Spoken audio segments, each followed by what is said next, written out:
que ahora está conociendo Italia como país demandado, me dijo, bueno, Diego critica la postura de establecer un mecanismo de apelación porque es árbitro y no quiere que el arbitraje desaparezca. Fue muy curioso porque yo di la misma charla, ellos estaban presentes uno de cada lado y los dos me criticaron por las cuestiones contrarias. Digamos que ninguna de las dos era acertada, porque yo en ningún momento manifesté ni que estaba de acuerdo con una de las posturas, simplemente como quiero hacer hoy, las puse sobre la mesa. Entonces, más o menos esto es lo que les voy a plantear. Primero unas nociones generales que la mayoría de los que están aquí conocen bien, pero como hay estudiantes y otras personas que posiblemente no están a refrescarlas. Después algunos elementos de la práctica arbitral. Seguidamente, cuáles son, lo voy a plantear porque de eso se va a discutir después, cuáles son los argumentos en favor y en contra de establecer un mecanismo de apelaciones, y después las posibles alternativas que se están manejando en ese sentido. Una cosa es decidir que haya un mecanismo de apelaciones y después, bueno, cómo se hace ese mecanismo de apelaciones. Y si hay tiempo, voy a decir un par de conclusiones. Entonces, la primera cuestión, muy general, y por eso pido disculpas a todos los especialistas que están presentes por decir cosas que son muy obvias. Hay un principio que se sigue manteniendo como esencial en el arbitraje, que es el principio de finalidad, entendido como que los laudos son finales. Dicho de otra manera, la tradición de esta figura del arbitraje, particularmente del arbitraje internacional, es que el arbitraje se ofrece como un mecanismo de una sola instancia, de un solo disparo. Y las partes que pactan ir al arbitraje lo saben. Y entre las cosas que aprecian del arbitraje es que se termina ahí, que hay un arbitraje, se constituye el tribunal arbitral, se pasa a las diferentes fases del procedimiento, se llega al laudo y el laudo es obligatorio para las partes y es ejecutado. Y ahí se acabó. Esa es la figura tradicional del arbitraje internacional. En algunos países incluso cualquier mención de una posible anulación en la cláusula o otro acuerdo de las partes se toma por no escrito, o sea, ni siquiera se le presta atención, es nulo de pleno derecho. Esto, digo, en algunos países no es así, pero la noción generalmente aceptada, ampliamente aceptada en el derecho comparado, es el arbitraje de una sola instancia.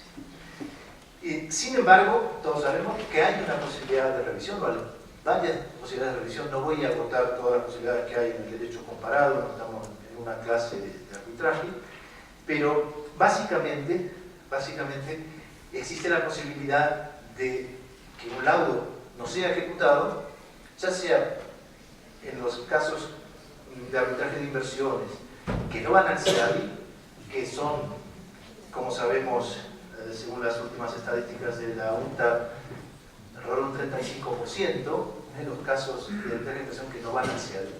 En esos casos hay, lógicamente, el recurso de apelación, si no ha sido renunciado, en los países que se puede renunciar, ante los tribunales locales, y puede haber también la posibilidad de dejar sin efecto un laudo, de impedir los efectos de un laudo en un país en el procedimiento de S4 cuando se pide la ejecución. En el caso del CIADI, como saben todos, hay un procedimiento interno del CIADI a través de la constitución de lo que se llama un comité ad hoc, un nuevo tribunal arbitral que puede anular, y algunas veces lo ha hecho, el laudo arbitral. La segunda constatación así objetiva, muy rápida, muy general, es que la potestad que tienen tanto los comités de anulación del CIADI como los tribunales nacionales, aunque en el caso de los tribunales nacionales es mucho más variado, ¿no? Hay la jurisprudencia lógicamente mucho más variada, pero en cualquier caso, en uno y otro caso, como veremos enseguida, es muy limitada, porque las posibilidades de anulación se refiere a una serie de causales tasadas, serie de causales limitadas, que además en algunos casos están adornadas por adverbios, ¿no?, que lo hacen todavía más difícil, porque se dice expresamente, o ¿no?, se tiende a buscar reforzar esa causa, ¿no? Digamos, que solamente pueda darse si la falla en el laudo, si el defecto del laudo es de cierta importancia o es grave, como se menciona en otros. Y esto que digamos, aquí podría terminar la intervención, porque ¿qué es lo que sucede? Lo que sucede es que muchos laudos, y me refiero al arbitraje de inversiones, pero podría esto aplicarse a otros ámbitos, quedan sin revisión, a pesar de que las personas que tienen a su cargo, sean los miembros del Comité de Anulación del CIADI o las personas que tienen a su cargo la revisión en un tribunal estatal, vean que el laudo es, por decirlo así como ahí hablamos coloquialmente, es malo. Entonces decimos, es muy malo, es pésimo. O, en términos más jurídicos decimos, hay errores de derecho importantes, ¿no?, errores graves. Y lo frustrante es que si hubiera apelación, lo frustrante para el que ataca el laudo, ¿no?, que puede ser el Estado, puede ser el inversor o inversionista. Lo frustrante es que automáticamente uno piensa, si hubiera apelación, un segundo tribunal formado por otra gente más preparada o que pudiera convencer con los mismos argumentos, tendría muchas chances de dar vuelta a este lado. Pero en un sistema de anulación, las chances son muy pequeñas, porque hay que meter ese defecto, que a veces es evidente, en las causales tasadas que aparecen, y que en el caso del artículo 52 del CIADI, que les voy a mostrar ahora, ha sido redactado de una manera en la que se quiere mostrar, y en esto creo que hay consenso, se quiere mostrar que el mecanismo es excepcional. No es lo mismo o no es necesariamente que decir que esas causales tienen que interpretarse restrictivamente. No es lo mismo, algunos lo dicen, otros no. En ningún lado expresamente se dice que tienen que ser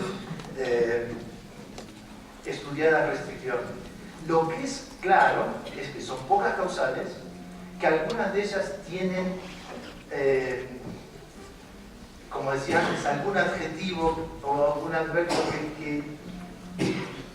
que la hace más pesada de configurar.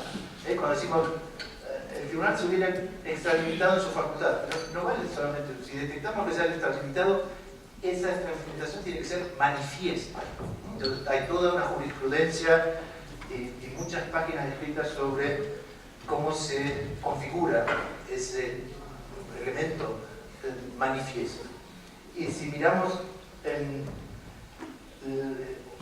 otro de las causales que se invoca más a menudo, las que se invocan más a menudo, como saben, es la B, la D y la E, sobre todo la B y la D.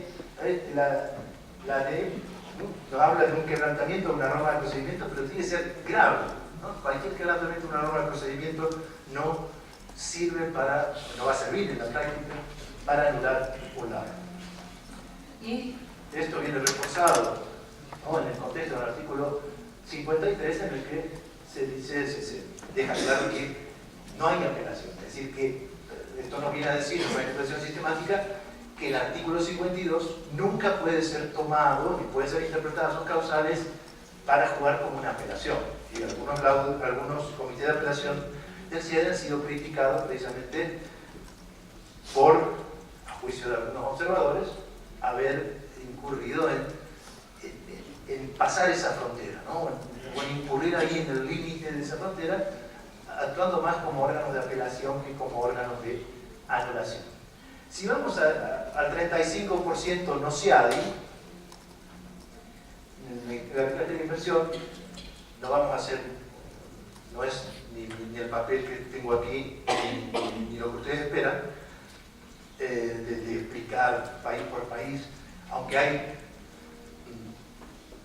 bastantes distinciones que podríamos hacer en la jurisprudencia de distintos países, pero yo creo que si tomamos como parámetro la ley modelo de la Comisión de Naciones Unidas para el Derecho Mercantil Internacional, UNMIO, conocida con la sigla en inglés de UNCITRAL, y el artículo 5 de la Convención de Nueva York, más o menos, es un poco más laxo tal vez, pero más o menos podemos llegar a la idea de que las posibilidades de oposición al laudo también son restringidas. Esto es bastante objetivo. Hay una vía que se usa en algunos países, que se ha usado en la práctica, sobre todo el hecho de que en los instrumentos de Naciones Unidas está la figura del orden público, porque la revisión es estatal. Como el orden público, aunque sea orden público internacional, hay una concepción de orden público, aunque sea internacional, pero la concepción de orden público internacional que tengo yo como Estado, en mi orden jurídico, no tiene sentido esa noción en un sistema internacional o transnacional como el del CIAD. Pero claro, en los sistemas, cuando la revisión es estatal, aparece el orden público y como sabemos, bueno, la figura del orden público, la acción del orden público se puede, o se ha ensanchado en la práctica lo suficiente como para, en lo que nosotros estamos hablando, atrapar, incluso en situaciones, lo que se está hablando es de anulación, cuestiones que serían más de apelación sobre la base de, bueno, el tribunal arbitral ha sido tan grosero en su error que está vulnerando el orden público.